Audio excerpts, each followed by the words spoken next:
Coming up this week on Ride the Lightning, the Tesla Motors unofficial podcast, it was one of the busiest weeks in Tesla history, with Tesla's big Q3 financial results, Consumer Reports' latest recommendations on the S and X, Tesla's new solar products, and much more.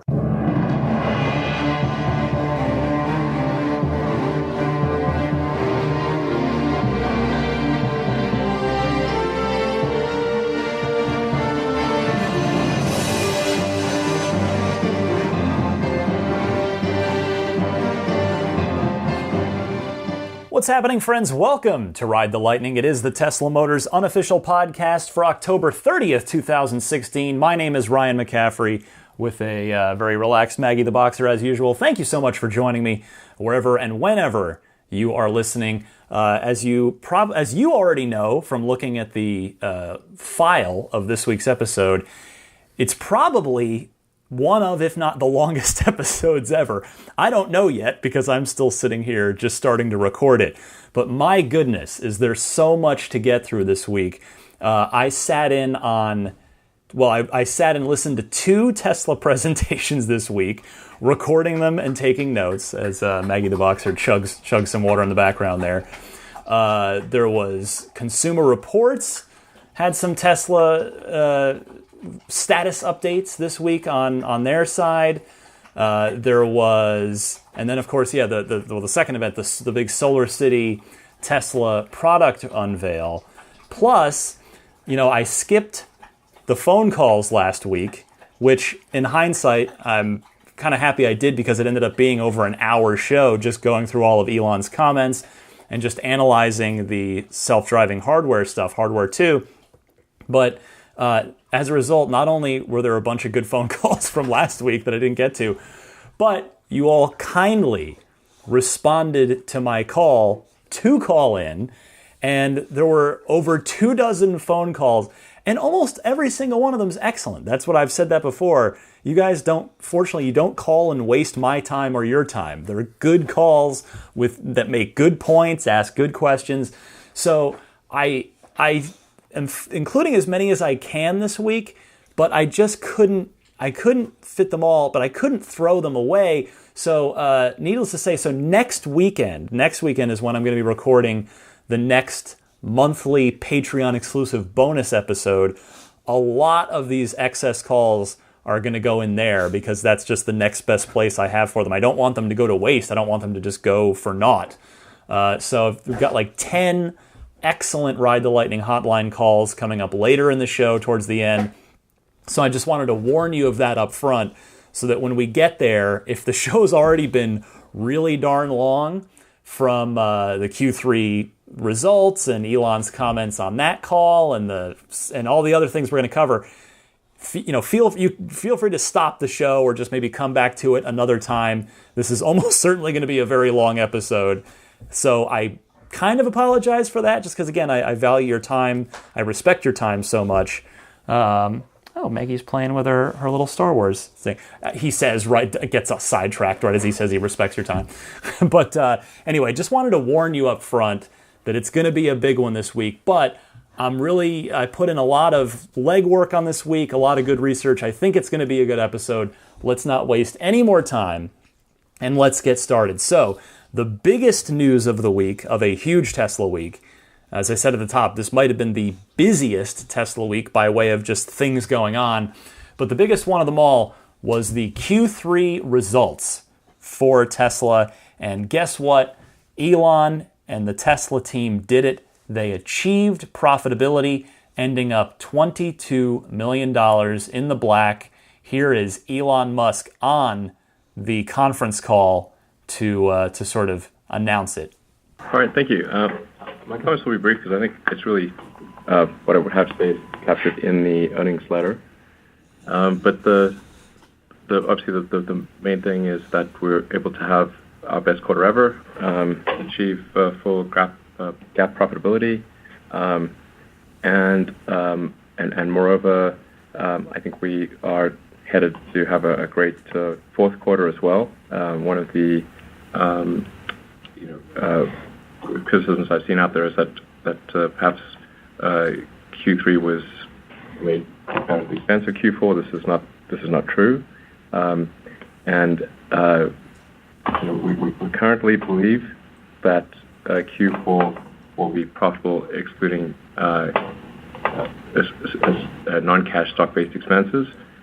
I think there's actually a chance that we'll be profitable, even including non-cash stock-based expenses. It's just a chance. It's not a promise, but I think we've got a shot at actually being profitable, even taking stock-based expenses into account. It's very exciting, and I think I'm very proud of the Tesla team for executing so well on Q3 and going into Q4 and beyond. It's been great. Definitely one of the best moments ever in Tesla, I think. So some notes from the shareholder letter, which I read through, and that's first up, in Q3, combined net orders for new Model S and Model X vehicles grew by 68% year over year, over Q3 last year.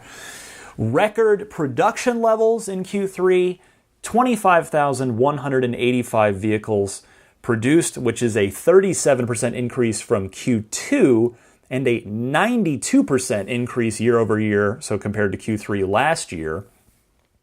Total Q3 GAAP revenue, $2.3 billion, up 145% year over year, while total Q3 gross margin 27.7% compared to 21.6% in Q2. So they're making more money on each car. Now, for Model 3, Tesla announces, we have completed production line layouts and will soon begin installation of new body welding and final assembly lines. We've established a world-class team of suppliers for Model 3 production equipment and components, and critical long lead time equipment and components have been sourced. We are now testing vehicle systems such as chassis, the high voltage drive system, and low voltage subsystems such as vehicle controllers, HVAC, infotainment, and lighting. As refinement of the Model 3 continues, we remain on plan for our timing, volume, vehicle capacity, pricing, and margin targets. That is the key takeaway for Model 3 owners there. So if you need a translation on that, the translation is basically they haven't fallen behind yet. And I don't say yet with derisively or anything else. The Roadster S and X were all late. They were all delayed. There is no guarantee that that's not going to happen again. In fact, at one point on the call, Elon reminded everyone we can only move as fast as our slowest supplier. But so far, there's a long way to go, but so far they remain on track, which is fantastic news. Furthermore, from the Q3 conference call, Tesla says that they maintain their guidance of delivering 50,000 new vehicles for the second half of this year, with a Q4 plan of just over 25,000 deliveries. Tesla adding, despite the challenges of winter weather and the holiday season, they expect about 30 to 35% of those deliveries to be accounted for as leases for revenue recognition purposes. And so they did mention that they expect that they may very well, they didn't know guarantees, but they may very well be profitable in Q4 as well, which would obviously just be fantastic ahead of the Model 3 launch in about a year's time or so. Now, we knew ahead of time from the leaked internal letter from Tesla to everybody in the company, Elon wanted to put a pie into the face of Wall Street naysayers of Tesla. And really, he did exactly that. I mean, I don't know what more Tesla can do. They delivered, they're profitable, the trajectory is really good, they're on time with Model 3. However, interestingly, perhaps this is just me speculating out of nowhere. Again, I claim I know nothing about investing, about Wall Street, but I have to wonder if Wall Street actually took Elon's comments sort of personally, because even though I took a look, the stock traded up about 5 to 6% or so after hours, which is when the Q3 results were reported. But the next day, the stock ended up staying flat, with certain bears speaking up saying that they expected Tesla's sky to fall any day now. So again, I just don't know what else Tesla can do in the eyes of Wall Street. Now, I as a Tesla customer, I'm not worried about what Wall Street thinks, but obviously they do matter, as Tesla is a public company, and for in the long term, Wall Street does matter, like it or not. But I don't know. Tesla's doing everything Wall Street has asked of them. From an investor's perspective, they are making money. They're projected to be profitable again. They've got a Model 3 vehicle that has an absurd number of pre-orders and hype behind it. So I don't know. But anyway, I've got some more here from the Q3 report. In fact, specifically from the conference call, which I did sit in on. Or listen to, but I can't even keep them straight. No, I was sitting on the self-driving hardware one last week. I wasn't in this one. I just listened back to it later. My goodness, yeah, I really can't keep track of them all. Anyway, the point being that Elon, as he often does, mentions a few nuggets of interest. First of all, an analyst, brought up the Tesla network. And Elon had a very interesting response to that in comparing the Tesla network to Uber. Take a quick listen to this. This would be something that would be a significant offset on the cost of ownership of a car, and then a revenue generator for Tesla as well. Obviously, the majority of the economics would go to the owner of the car. Sometimes it's been characterized as Tesla versus Uber or Lyft or something like that. It's not Tesla versus Uber. It's the people versus Uber. So this Tesla network obviously won't be ready until the full powers of hardware 2 are ready, until that level 5 autonomy is set to roll. But I certainly, personally, I would absolutely use the Tesla network instead of Uber every chance I got. Now, I don't personally I use Uber often, actually. I use it personally, I use it professionally, but in cities that I would go to where the Tesla network is available, I would absolutely use it. And it's nothing against Uber, it's simply that not only will I be a Tesla owner, hopefully at that point, but I would just rather be in the safest car in the world, be it a 3, an S, or an X. They are, 2 of them are the safest cars in the world, and especially in their respective classes. And the 3 projects out. Elon has laid out that same goal for the 3. So I would rather be shuttled around in the safest cars on the planet than a Prius or one of the other common Uber cars. Thank you very much. So, interesting comment from Elon there on the Tesla network, saying it's not Tesla versus Uber, but the people versus Uber. I don't even quite know what to make of that. But very cool to hear him actually say that the majority of revenue from the Tesla network is going to go to the owners and not to Tesla themselves. That is good news for those of you who may be looking to the Tesla network to help fund or pay off your cars. Next, Elon stated his priorities at Tesla right now, 2 of which certainly won't surprise you at all. The third one might a little bit. So I'll let Elon let you in on this. I mean, right now there are 3 things that are top priorities for me. Obviously, Model 3 achieving rate at schedule on Model 3, rate at schedule and cost on Model 3 as top. Then it's advancing the autopilot software, autopilot to self-driving software, and then it's the 100 kilowatt hour, trying to ramp up the 100 kilowatt hour production rate. I receive daily updates on the 100 kilowatt hour production. After this call, I'm going to be on the 100 kilowatt hour production line because the demand is high, and we just need to satisfy that demand. Okay. It just seems like that almost might be more important as far as profitability and cash flow in the near term than the Model 3. It just because definitely in the near term. I mean, 100% certain. Yeah. But even over time. But okay, thank you. Yeah. It's a super big deal. 7 days a week, I get an update on the 100 kilowatt progress on the production ramp for that. I find it a bit interesting that Solar City isn't on his short list, despite the fact that the merger vote is imminent. In fact, it's coming up in, about 3 weeks or so. So my thought there is maybe he's handing that off to the Solar City executive team.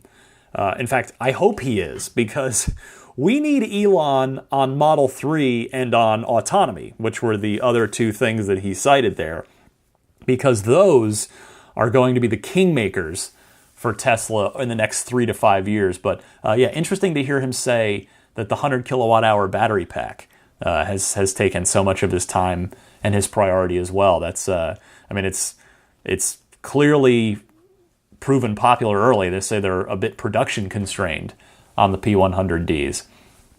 Now, I've got a few other tidbits from that Q3 conference call that I wanted to play for you. First up is Elon talking a little trash about what I presume to be the Bolt. He's referring to competitors. Listen to him say it, and then let's talk about it. The Tesla is sometimes criticized for, relying on kind of tax credits and that kind of thing. People really misunderstand this. What matters is what does Tesla receive relative to its competitors, not what does Tesla receive in the absolute. Our competitors, maybe worth noting, maybe you would consider this to be a risk or something that is, problematic for us. Our competitors monetize ZEV credits at 100 cents on the dollar. We monetize them at 50 cents on the dollar when we can get it. That means if you have, let's say, it depends on the scenario, but if you have, let's say 3 ZEV credits for an EV, that would essentially be worth $5,000 each, so that would be $15,000. So when, say, GM or somebody sells an EV, they get $15,000. But when Tesla sells an EV, we get half that. Right, they have an internal market. It's not we who are being subsidized, but our competitors. So, just a follow-up. Now, the interesting thing is that there is a limit to our disadvantage. Because the damn credit thing is so weak, it only goes so far. It only applies to certain states. So what you will see our competitors do is they will limit their production, and they will only sell in ZEV states, or almost entirely in ZEV states. That doesn't scale. That will take them to maybe 40 or 50,000 units a year, best case, but we're talking about doing 500,000 units a year. Which means at high volume, we no longer suffer the disadvantage of the credit regime. This is wholly misunderstood. So to me, again, he mentions GM. I assume he's talking about the Bolt there, particularly after I know Bob Lutz doesn't work for GM anymore, but particularly after old Bob Lutz opened his trap again. Again, I'm not even going to bother putting it on the show because the guy is, there's nothing. There's no valuable discussion or analysis to be had from Bob Lutz's repeated attacks and baseless, misinformed comments on Tesla. Anyway, with regard to this comment, to me, it says that Elon is clearly not convinced that his competitors are serious about electric cars, which, when I think about that, because the rah-rah Tesla fanboys, they're not even going to sell cars. They don't really care. Tesla's going to win, But that's not Elon's goal. mass adoption of EVs in the form of, which is basically the mission statement of accelerate the transition to sustainable transport. That's the entire goal of Elon and of Tesla. So I actually think it's kind of sad that Elon has that low of an opinion of other companies making electric vehicles. It's it's too bad he's not more optimistic about it. So that was my takeaway from it.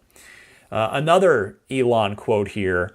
He is absolutely talking some what about what I presume to be Mobileye here.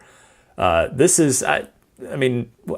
presume we're all adults, but I do keep this podcast very PG rated because there's no reason for it to be anything else. But if you have any little ones in the car, you might want to fast forward or pause and come back later. Elon does drop an expletive here. So listen to Elon talk about, this is him responding to a question about some self-driving hardware stuff. Listen to this.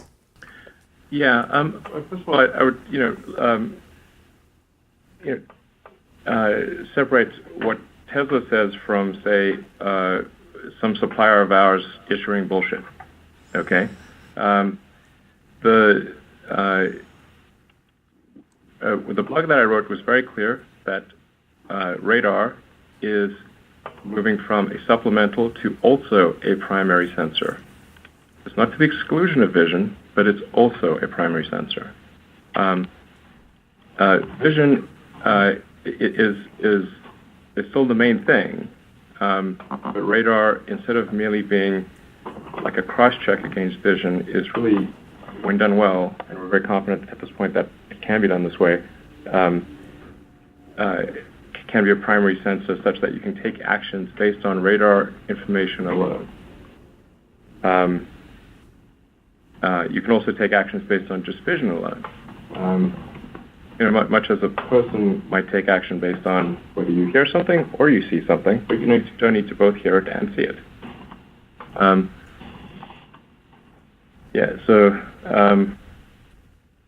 there's we feel highly confident that the 8-camera solution with the 12 ultrasonics and a forward radar and the computing power that we now have on board is capable of full autonomy at a significantly greater than a human. There are obviously skeptics out there. I suggest that they do not bet against this. So listen to Elon's tone there, particularly. So not only does he drop a little expletive on that, but listen to his tone at the end. He says, he warns people that he very coldly states that there are full self-driving skeptics of Tesla, but he warns not to bet against us. And it's very deadly serious. That's how I interpreted it when I listened to that. And by the way, he's, the whole don't bet against us thing, that's exactly what I've been saying about Elon Musk. That is my whole take on Elon, is don't bet against the guy. Look at his track record. Do not bet against Elon Musk. And this is even Elon saying, don't bet against us. That's not a good idea. So I thought that was a very interesting comment there. And finally, out of the Q3 conference call, Elon talking about, he was asked point blank, do you have an updated figure for how many Model 3 reservations? And Elon, basically, this is him saying that they're actively trying not to steer people away from getting on the 3 list so that they can sell them the cars they are presently making. So take a listen to this. We see very strong supplier commitments on Model 3. We don't see any deficit in supplier commitments there. They're very strong. This is the most interesting vehicle program, maybe the most interesting part program in the world. And so suppliers really want to be part of something like this. As for the three deposit number, this is not something we comment on, and not something that is a figure of merit in any way. We do no promotion of Model 3. We don't advertise, well, we don't advertise in general, but we don't, like, how often do you see me mentioning the Model 3? I think people sometimes forget, like, that all we did for the Model 3 was half-hour webcast. There was no advertising, no guerrilla marketing campaign. Like we sent out a few tweets like, "Hey, there's going to be a webcast," and like a lot of people decided they wanted to place a deposit for the car, which is cool. But we didn't want to get people too distracted from today's product in favor of tomorrow's product. And then when somebody comes into our store to buy a Model 3, we say, well, why don't you buy a Model S or an X instead? So we anti-sell the 3. Still a lot of people order the 3, but whatever. So it's, plus the 3, like, we're basically sold out the first year of production, so first 12 months of production or thereabouts. So what's the point of trying to sell the 13th month of production? No, very little gain to be had there in doing so. So I expect that Tesla will give another actual number when it's advantageous for them to do so, which I would suspect either will be a big milestone, for instance, 1 million reservations. I mean, why wouldn't you trumpet that if they get to that point? Or when they just want to start selling the Model 3. We talked about that earlier this year with the Model X, where for a while they were kind of steering people away from it. The waiting list was very long, the backlog was very long. They were ironing out bugs, and then they got to a point where they were like, okay, they were clearly ready to start selling the X. And it seems to be with the 3 that they're, Elon's phrasing there, anti-selling the Model 3. But a bunch of people, you heard him sort of chuckle there. A bunch of people reserving the 3 anyway, because, hey, that's what most of us, a lot of us, that's what a lot of us can afford will be the Model 3 as opposed to the S or the X. All right, that's everything from the very, very busy Q3 conference call. Moving on to other Tesla news this week, you may have heard about the latest Consumer Reports annual recommendations. They were put out for the current version of them was released this week. Model S, you may remember, had been sort of stripped of its recommended rating because of citing reliability concerns last year. Well, the Model S was upgraded to average reliability and was then added back onto their recommended list. Model X, however, was given a poor reliability score and thus doesn't go on their recommended list for its SUV category. Now, as some of you may know or realize, these Consumer Reports surveys and recommendations tend to lag behind because they survey people over the year and then issue their report. So not a lot of new Model X's are bound to be in that report, more than likely. But, because it's only somewhat pretty recently in the grand scheme of things that Tesla's kind of gotten their act together on the X. But I'll tell you, you know what? It's fair to say that about the Model X right now. I'm on the Model X forums on the Tesla Motors Club boards almost every day. I just browse through them. I mean, I browse through them all, but so I'm kind of checking in there every day. And I know that certainly people tend to post more often with complaints, more so than they do with reports of everything being peachy keen. But you got to acknowledge that the X has had a notable number of teething problems. The doors, both the front and the Falcon Wing, are sort of largely among them. The ghosting issue with the windshields. Now, early indications on those very same forums from more recent owners are that the the builds from the last few months are much more solid. In fact, Tesla indicated that very same thing, noting in the shareholder letter that Model X reliability is up 92% compared to when they were first coming off the production line about a year or so ago. So that is excellent progress, and Elon and Jason Wheeler, the CFO, noting that was only going to continue to improve. They would continue to build off that. Now, Elon said before it came out that the Model X was the most complicated car in the world to build, and unfortunately, Tesla's feeling the effects of that right now. But when they get that car up to snuff, which seems to be happening now, it is going to absolutely get its due as an incredible SUV. I mean, I've said this before, but I think there will be a domino effect with the Model X, whereby one person in the neighborhood gets one, feels good about it, neighbors come by, they see it, they ask about it, and then before you know it, more and more folks in the neighborhood will get one. I mean, I've actually seen that happen here in the Bay Area. I have my brother-in-law lives in one of the more affluent towns on the peninsula, and his neighborhood has quickly become full of Teslas, mostly Model X's. Though one of his neighbors has an early S and an early X, a two Tesla household, which yes, I'm extremely jealous of. But there you go. So that was the sort of good and bad with Consumer Reports. And let me move on now to the last significant item of the week. And again, just one after the other here. The Solar City event, which I actually was kindly invited to by Tesla. I was on their media list for it, but as it was down in Los Angeles, and it's the busy time of year for work, I couldn't make it down for that. But I did watch and record the audio from the presentation, which was actually a relatively short presentation.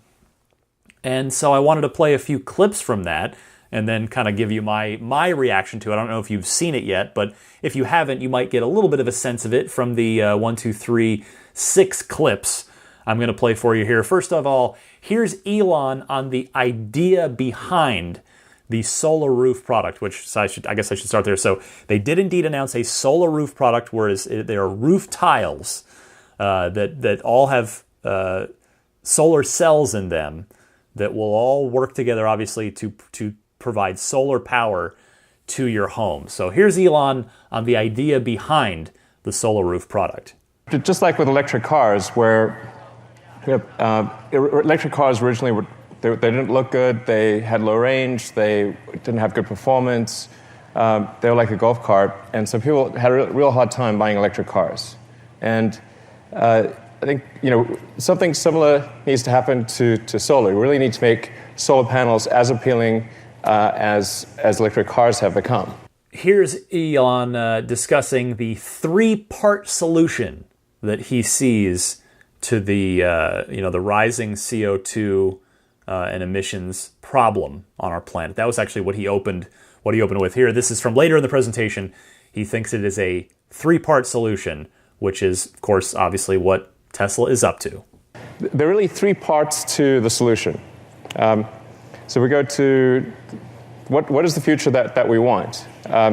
It consists of a really appealing solar roof, then combine that with storage and with electric cars. So it's an obvious 3-part solution. And here's Elon introducing the new solar roof options, which are, you won't hear it in this clip, but they're in several different styles. A Tuscan roof, a sort of shiny roof, I don't remember the name of it, but sort of a sort of stonish looking European type roof where every panel's a different color, and it's sort of a nice, beautiful sort of European type look. So here's Elon introducing those solar roof options. So let's take a look at some of these roofs. As I mentioned earlier, what we're really looking for here is how do we have a solar roof that is better than a normal roof, that looks better, lasts longer, has better insulating effect, and where the cost of roof plus electricity is less than that of a normal roof. Now, this is sort of like the integrated future. You've got a electric car, a Powerwall, and a solar roof. And the key is that it needs to be beautiful, affordable, and seamlessly integrated. And then if all those things are true, why would you go any other direction? Here's Elon introducing and giving the specs for Powerwall 2 and PowerPack 2. So we'd like to introduce the Powerwall 2.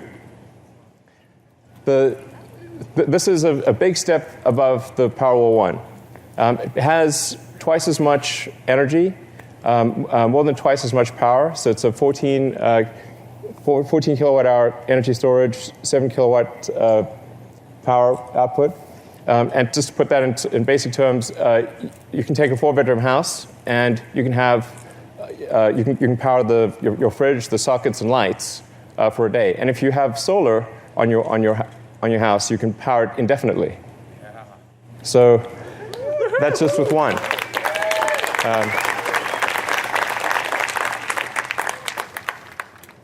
And then on the utility side, we've got the PowerPack 2, which similarly doubles the energy. So it's a 10 kilowatt hour capability, 50 kilowatt power output, and this can scale to unlimited size. So it's in fact we've recently announced the biggest utility battery installation in the world, which is going to be with Southern California Edison. Let's go to the next slide. And here's Elon saying that these roof tiles are tougher than a regular roof tile, and they showed a little video that didn't have audio of them dropping huge weights on different kinds of roof tiles. So here's Elon talking about that just a little bit. One of the other advantages of glass is that we can actually make it a lot tougher and last a lot longer than a conventional roof. So just as a demonstration video, show you what happens if you drop a big weight on a conventional roof tile and one of our glass tiles. And finally, here's Elon wrapping up the relatively short presentation, saying that this is hopefully the future that people want, because this is the future he wants. So that's where we're headed, and I hope you agree that's the future we want. So as for my reaction to it, I was a little surprised when it just ended. When it did, it was, again, fairly short, definitely short on time, short on duration, and fairly short on details, too. If I'm being honest, I love the idea of what Elon showed off, but in my opinion, this was not a great event. The roof tiles were, as Elon promised, they were all beautiful. I would be over the moon to have any of those, other than the Tuscan, which wouldn't match my home. I would be delighted to have any of those as the roof of my home and switch to solar. I pay PG&E here in California, and it is not cheap to run with PG&E. So I would love to have it. Don't get me wrong, but the fact that all Elon would say about the price was a couple of times he mentioned that it would cost around the same as a new roof plus electricity. So what does he mean by that? Electricity for what? A year?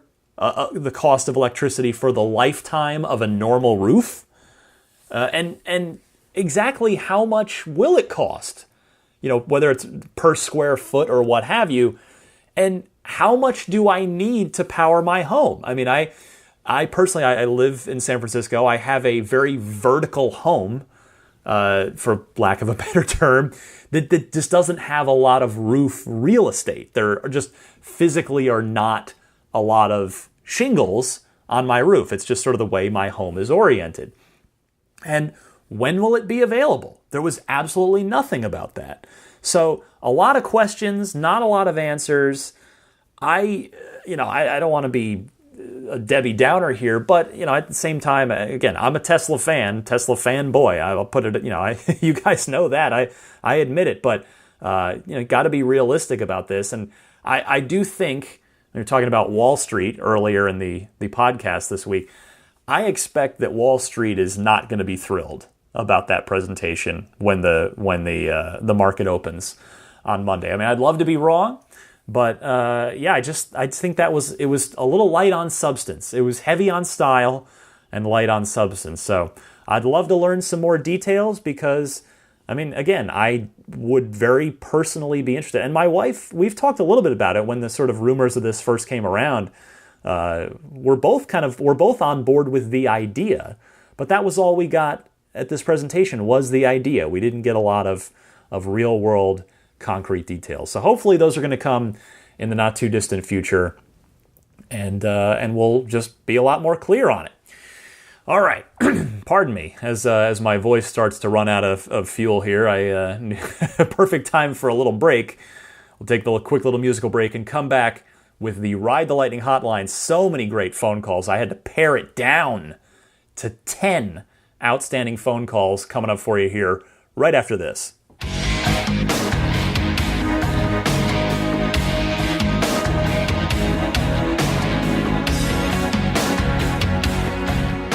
All right, it is time for the Ride the Lightning hotline. Again, skipped it last week, which created a backlog, which was only amplified by the incredible reaction that you guys kindly showed for the Hardware 2 announcement. So I've, again, pared this down. This is 10 great Ride the Lightning phone calls.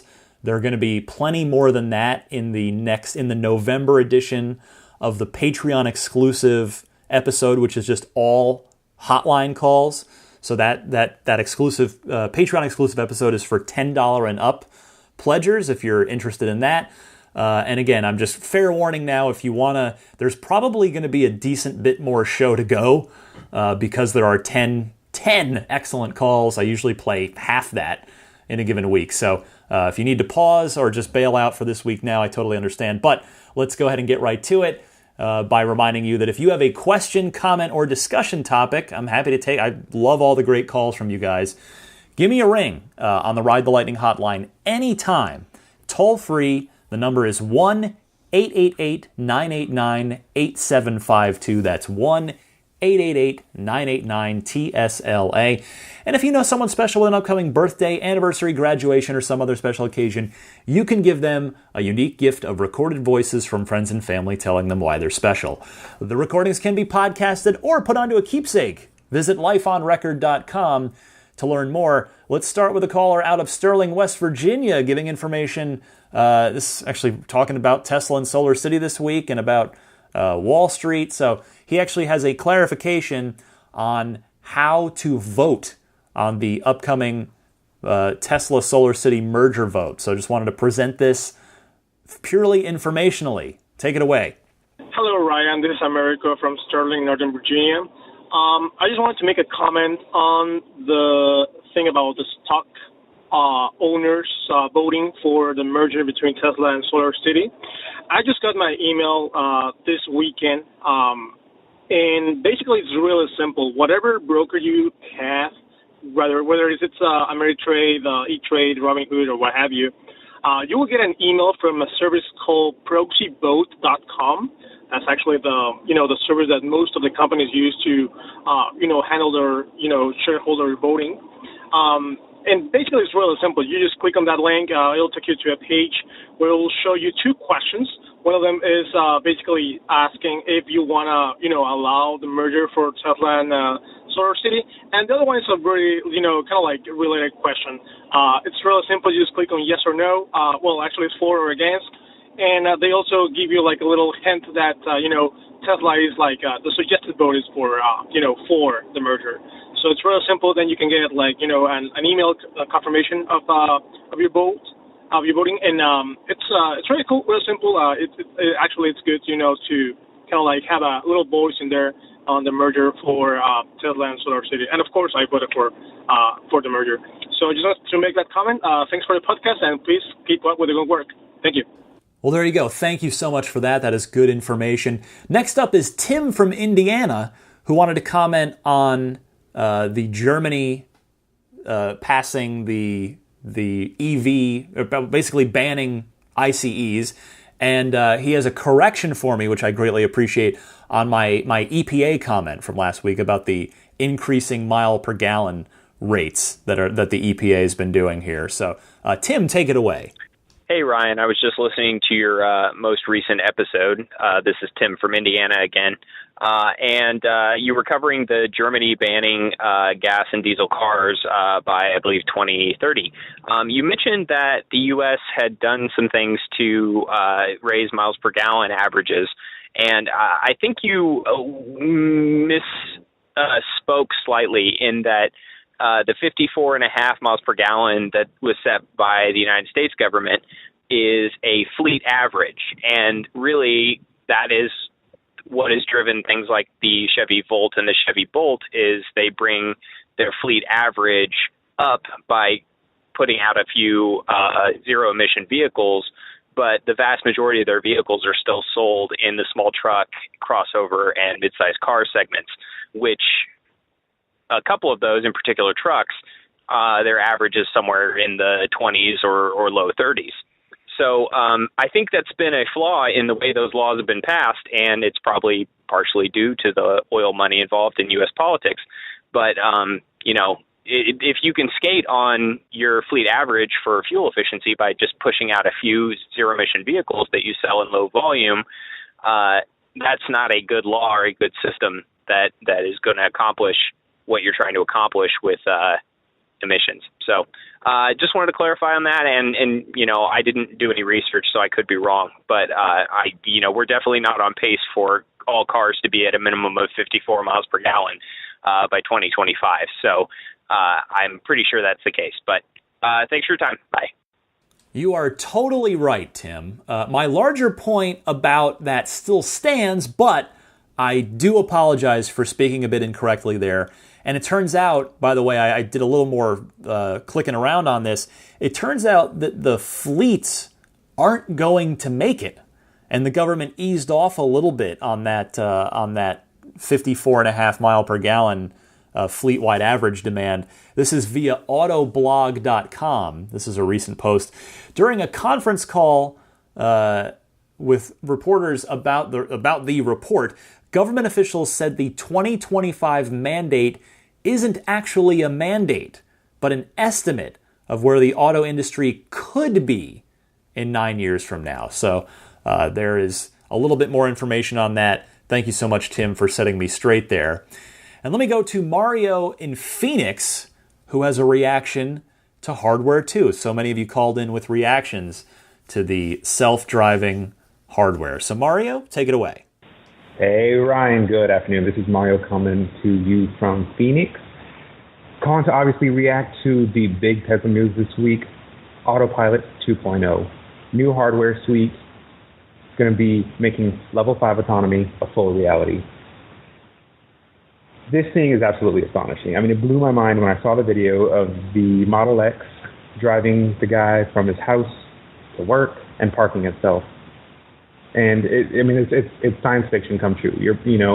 It's basically having your own chauffeur. However, it does come at a cost. A lot of people were criticizing it, saying, "Oh, it's a $8,000 upgrade," and you get what you pay for, though. Yeah, I believe, and I don't think they have any right to complain because it's an amazing technology, and it's only going to get better. My big question, though, is how do you think this is going to affect car ownership in the future? Within 5 years, when this is all over the place, why would people want to own a car if they could just summon someone else's to come pick them up and give them a ride? Anyway, have a great weekend. So, Mario, thank you for the call. I think this is going to affect cars in multiple ways. First, speaking from my own life, I've mentioned this before, but I think my wife and I are simply not going to replace her Mini Cooper once it reaches the end of its life. We'll just not get rid of it. My wife works from home, and since I am fortunate to have a relatively short commute, currently it would, if all that stays the same, it would make all the sense in the world for my wife to be able to just summon my car during the day while I'm at work and have it take care of any errands she needs it for.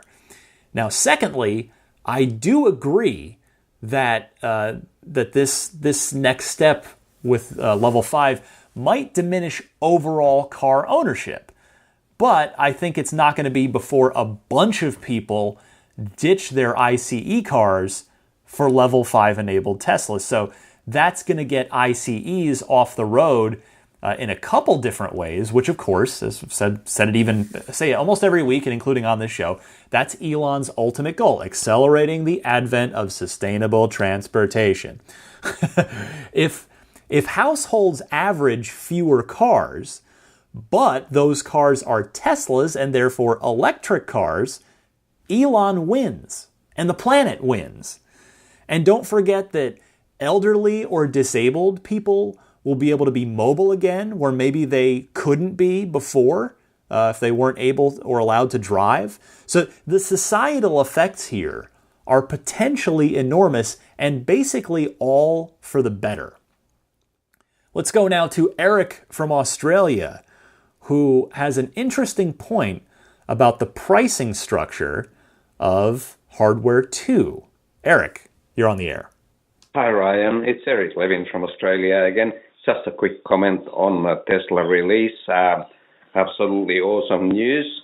I could talk about it all day, but very briefly, I really love the pricing, the way they've done it. That means that even if you're on a tight budget, you can get the full autopilot hardware for the base price. And then maybe when you pay the car off, you can upgrade it to full autopilot. Even though it costs a bit more, at least the hardware is there. This is just awesome, industry-leading, world-leading, future is here now news. Really loved it. Thanks. Bye. Eric, I had not even thought about it that way. I love that. You are 100% correct on that. So that's such a good thing. Even if you can only afford the base model, Model 3, you can still get full self-driving capability later without having to buy a whole new car, which is what would happen with literally every single other automotive manufacturer. So thank you so much for that call, Eric. Let's go now to, I have to confess here, I couldn't quite tell if this gentleman's name is Edmund or Edwin. So he's from Connecticut, and I apologize. One of those is right, one of those is wrong. But he's got a charging question, specifically with regard to the supercharger network. So take it away. Hey, Ryan. This is Evan from Connecticut. I've called in before. I'm sure you'll talk about the autopilot unveil this week, so I won't ask about that. Besides that, I thought it was pretty cool that the car parked itself. That was pretty neat. Makes me want the Model 3 even more. But my question was about charging to a degree. I've listened to all your old podcasts, and you've mentioned it briefly, but I was just wondered if you still know that if Elon is up to other car manufacturers using the supercharging network. Because I'm just thinking, as electric cars get more prevalent and companies start coming up with their own different plugs, are we going to have to carry around a bag of adapters if we're not near a Tesla charging? Say, for instance, we're near a Chevy charging, and they use a different adapter than a Tesla. Are we going to have to use an adapter for that? Or are they going to standardize it, kind of like how ICEs have the same male and female part in them, so you can go to any gas station? All right, so let me know what you think. Really enjoy the podcast, and keep up the great work. See ya. Well, I'll say that Tesla owners have to carry around a bag of adapters now. Most people, a popular place I've seen them kept is there's a little cubby hole sort of in the back, there's that sort of suitcase-sized area where there is no exhaust. It's like a secret compartment in the trunk. And there's sort of a little spot to the sides of that where you can kind of stick that carrying case that has all the adapters in it, or your universal mobile connector. But that certainly doesn't excuse what you're talking about. And as you know from listening to the old episodes, Elon has said he's open to sharing the supercharger network. Personally, I think that the hubris of other car company executives are going to prevent them from allowing that kind of thing to happen, especially because it's Elon. I feel like Elon would be the last person that all of these automotive executives would want to sort of side with. I just don't see Mary Barra of GM agreeing to that, because it's going to look like that they're admitting that Elon, quote unquote, won. Instead, though, I could see all of the other car companies agreeing on a standard without Tesla, and then Tesla owners would just need an adapter for whatever that other standard is, which is basically exactly how it works now with certain other plugs. So that's how I see it. I would love to be wrong. I guess I'm a little pessimistic on that one, but we shall see how it goes. Moving right along to our friend DJ from North Central Ohio. He thinks that level 5 is going to come sooner than people think. DJ, you're on the air. Hey Ryan, DJ from lovely North Central Ohio here, on the road in my not Tesla. Can't wait till it is a Tesla, and oh boy, can I not wait till it is a Tesla now. Level 5 on all cars going forward. The dream is real. But as it relates to when we get to do that, you kind of touched on when regulatory approval might happen. Look, as usual, Tesla is dragging everybody kicking and screaming into the future here, and I think because of that, this is going to come sooner than people think. With the proposed demo in 2017 from LA to New York, I think showing that, assuming that they get permission to do that in all the states they're going to have to travel through, I think showing that sometime in 2018, we're going to have regulatory approval for self-driving vehicles. Just my opinion on that. But and speaking of that, everyone would do well, I think, because I think this is going to be a state-level regulatory issue. Contact your state representatives, contact your state senators. I already have in Ohio here. Let them know that you want self-driving cars to be a thing, and that your state should push that forward, and your state should be a part of the future. Lastly, you touched on Hardware One discontinuing support. I don't think Tesla is going to ever discontinue support for Hardware One. So if there's any problems with it or any type of, I don't think you'll see improvements. Is kind of what I'm getting at. I don't think Tesla is the kind of company that would just, go Microsoft and say, you know what, Windows XP, you're done. Hardware One, you're done. We're not ever touching you ever again, and if anything goes wrong, we're not going to fix it. I just don't see them being that kind of company. Anyway, awesome. This is an unbelievable event. I can't wait for my Model 3 now. As you mentioned, I'm also going to have a much more expensive Model 3, but it'll also be able to drive itself. Have a good one, Ryan. I sure hope you're right about 2018, DJ. Without getting too political here, if the election goes as the polls currently show, the more Tesla-friendly party is going to be the one that's ultimately in power in 2018, although 2018 is when the midterm elections will be, and we know that can sort of shift the balance of power, so that might not even necessarily be the case in 2018. But by the way, I didn't mean last week that to infer that I thought Tesla would straight up discontinue support for Hardware One. I apologize if it came off that way, but I do think that Tesla is going to stop actively developing for Hardware One, and I think it's probably going to be somewhere around the time when Hardware 2 is releasing, whether that's 2018 or later, because I just think Tesla's going to want to have all hands on deck for Hardware 2 and Level 5 autonomy, because that's where the future is. Now we go to Steve from New York. He's got himself a P90D Ludicrous that he purchased at what was, as he'll explain, something of a slightly inopportune time, but he has a good story about moving up to the P100D Ludicrous. I gave that rant last week about how upset it made me and how sort of disappointed in Tesla I was about how they handled the rollout, pardon me, of the P100D so soon by releasing the hardware too so soon after, and leaving a lot of seemingly all of those P100D early adopters out in the cold. So, Steve, take it away. Hi, this is Steve from New York. I got a Tesla P90D with Ludacris right before the facelift last year, and I told Tesla it was a bummer. If I knew the facelift was coming, I would have waited, a couple more weeks and gotten that.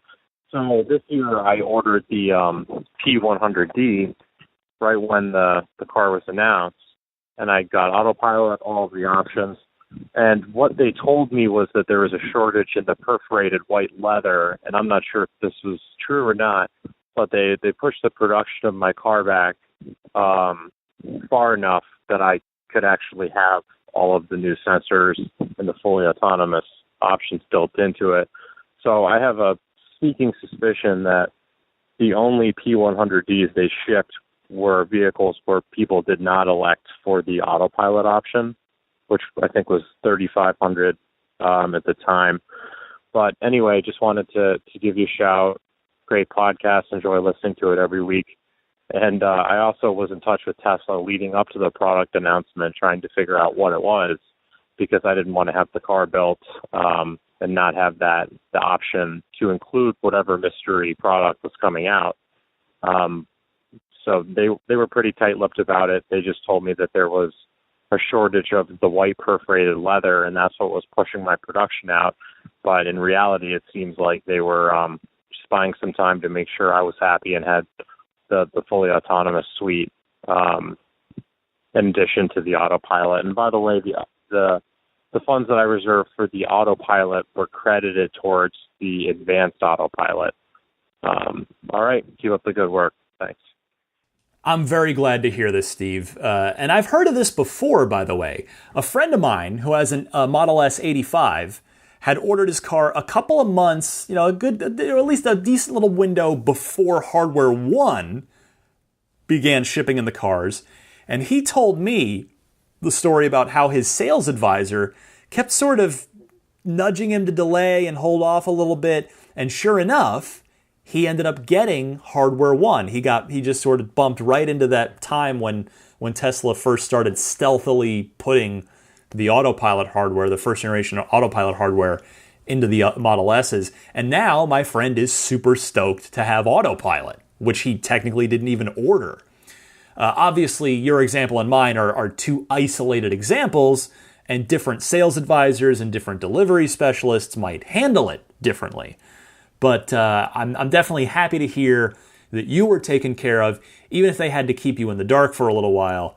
So I hope that other P100D buyers were afforded the same care, because again, as I said last week and a moment ago, on the surface, it did not look remotely fair to those early buyers, and just not excusable on Tesla's part at all. So I'm happy to hear that it went well for you, Steve. Now I move on to Shelby from Santa Clara, not too far from here, just a bit south, who wonders about supercharger station congestion. And Shelby's got an excellent suggestion for this, which I love, so I wanted to play this call. Shelby, you're on the air. Hey there, it's Shelby from Santa Clara, and I just have been thinking about the issue of congestion at the supercharger stations, particularly with the Model 3 arriving, and that there's a surge at times in, around Thanksgiving at Harris Ranch and whatever. And my thought is that Tesla should put together some of the big power pack batteries that are used for the utilities and charge them all up and put 5 of those on a semi-truck and take them to certain places where there's, emergency demand, if you will. And if they had like 4 or 5 of those trucks, I bet they could really solve a lot of the problems with congestion that spikes at certain times. So that's my thought, and love the show. Bye. This is a phenomenal idea, Shelby. And by the way, you know that Tesla saw what happened at Harris Ranch over the holidays last year. They had to have seen both the forum threads and the Reddit threads. And by the way, they have their own internal monitoring software so they know exactly what's going on at every supercharger at any time. In fact, I have seen that screen. They in the Tesla corporate headquarters in Palo Alto, not the factory, but the actual corporate office over on the other side of the bay there is a big sort of monitor display in the lobby that cycles through a bunch of the superchargers and shows you how much juice they're outputting, how much, how many cars are, I think it shows how many cars are, I don't know, it's been a while since I saw it, but anyway, they have all of that information. So I think that your idea is phenomenal, and I hope Tesla will leverage the Powerwall technology in the exact way you suggest, because that does seem like a great way to address the temporary issues that they can plan for, such as holiday travel.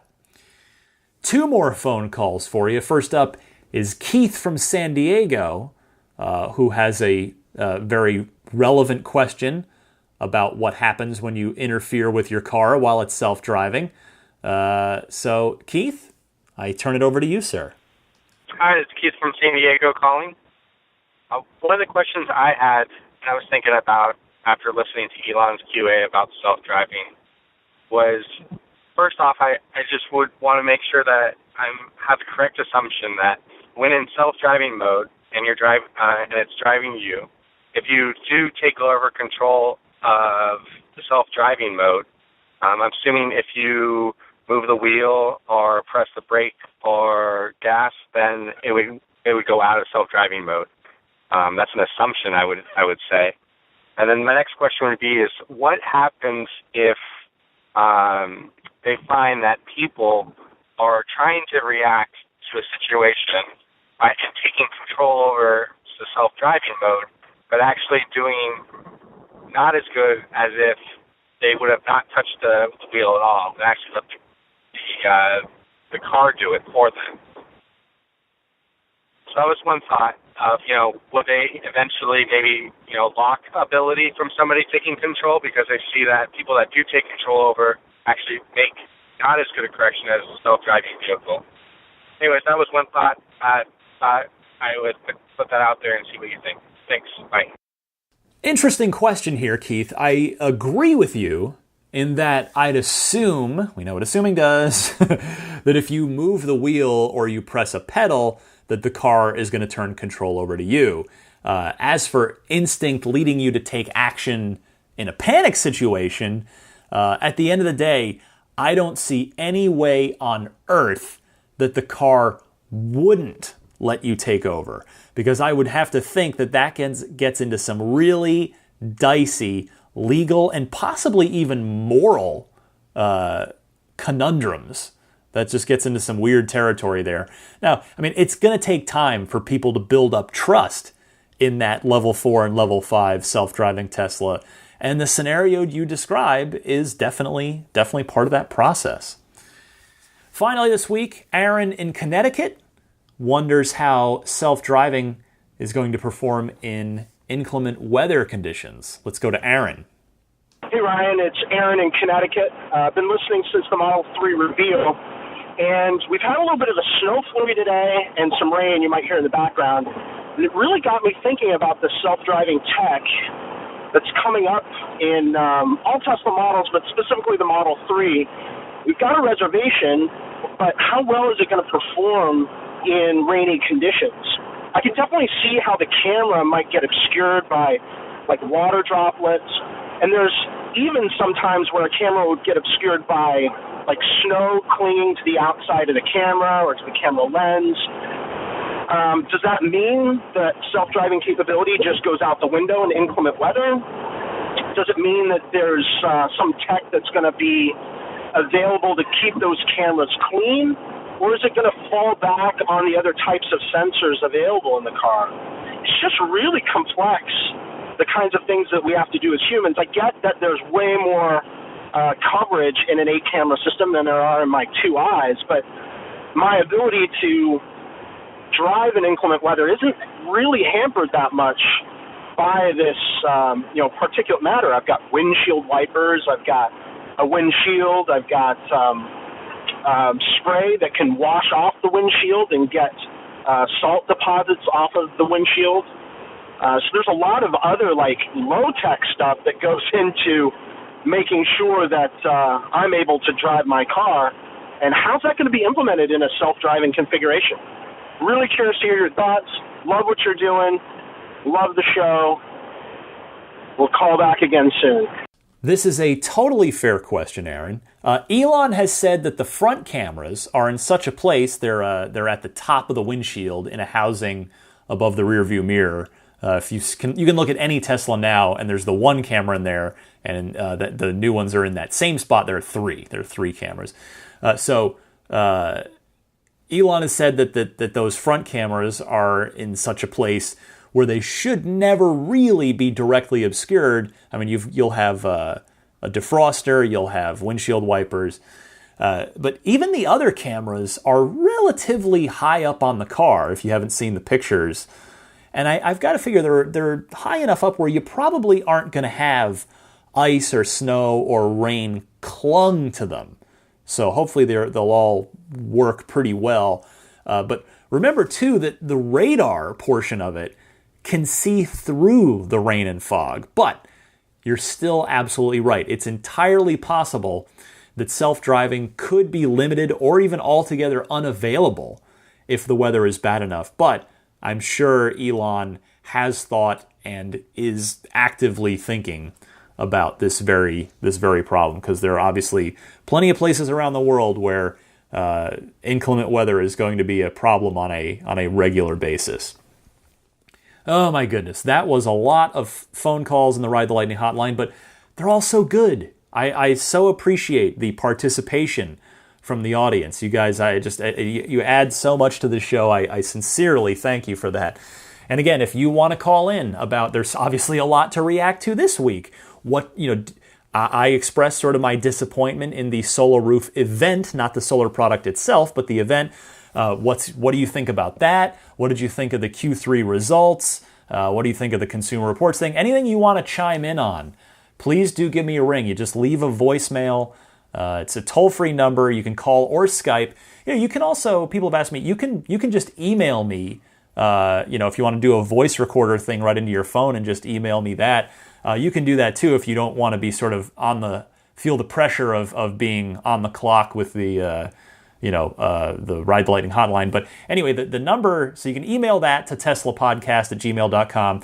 Most of you do go ahead and call into the hotline, which again is a toll-free call or Skype, 1-888-989-8752. That's 1-888-989-TSLA. And I'll be right back to wrap up a few things for you right after this.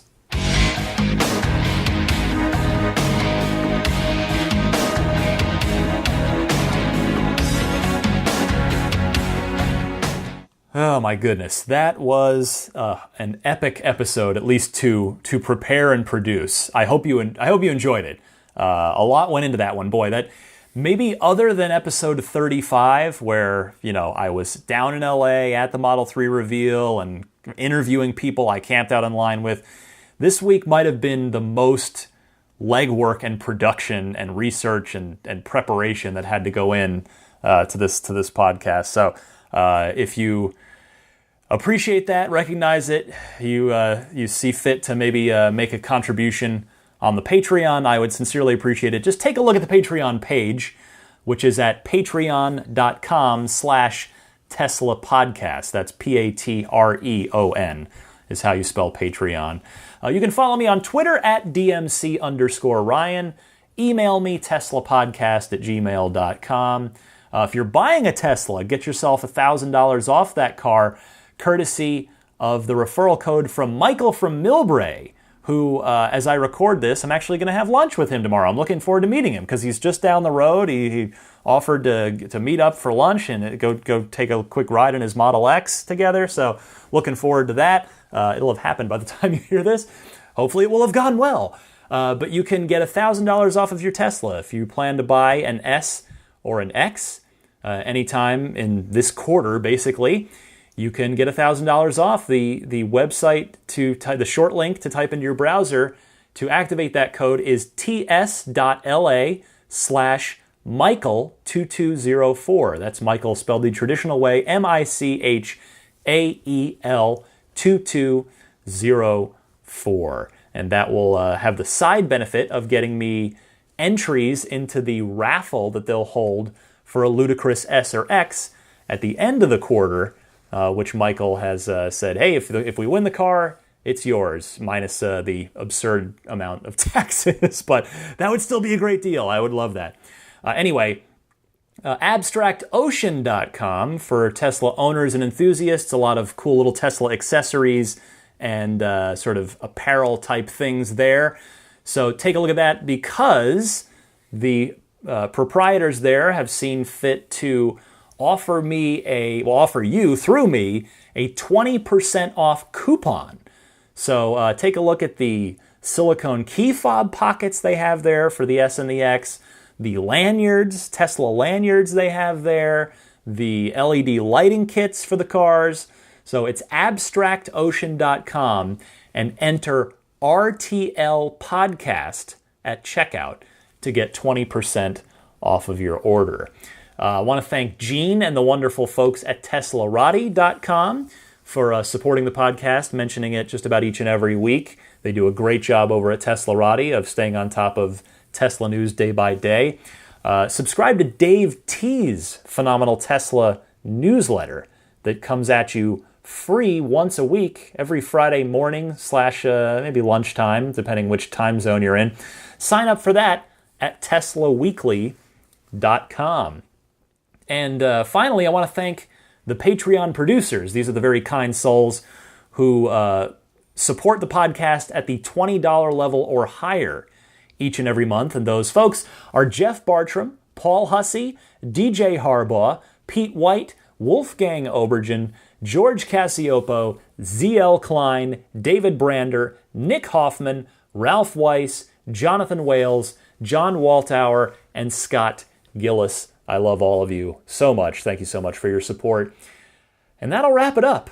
Hopefully this was a good episode because it ended up taking up... it was fun, though. It was fun to cover all this Tesla news this week. To listen to... Got a lot of good Elon clips in there this week. I love it because when I get those Elon clips in there, it makes me... It allows me to pretend that this is like a real radio show. So even though it's literally a one-man operation, I don't have a producer who's like pulling these clips for me and editing the show. It is 100% just me, but I love doing it. I love being a part of the Tesla community. I love contributing to the Tesla community in this way, since I cannot yet be an actual member, who owns a car. I'm not in that part of it yet. As I always say, I'm still the wide-eyed kid with his hands and face pressed up against the glass on the outside looking in. I'm not quite in there yet, but hopefully someday I'm going to get there. All right. For a now awake Maggie the Boxer, my name is Ryan McCaffrey. This was Ride the Lightning, the Tesla Motors Unofficial Podcast, episode 65. Happy electric motoring, and I'll see you all back here for what has to be a bit of a quieter week. I'll see you all next week.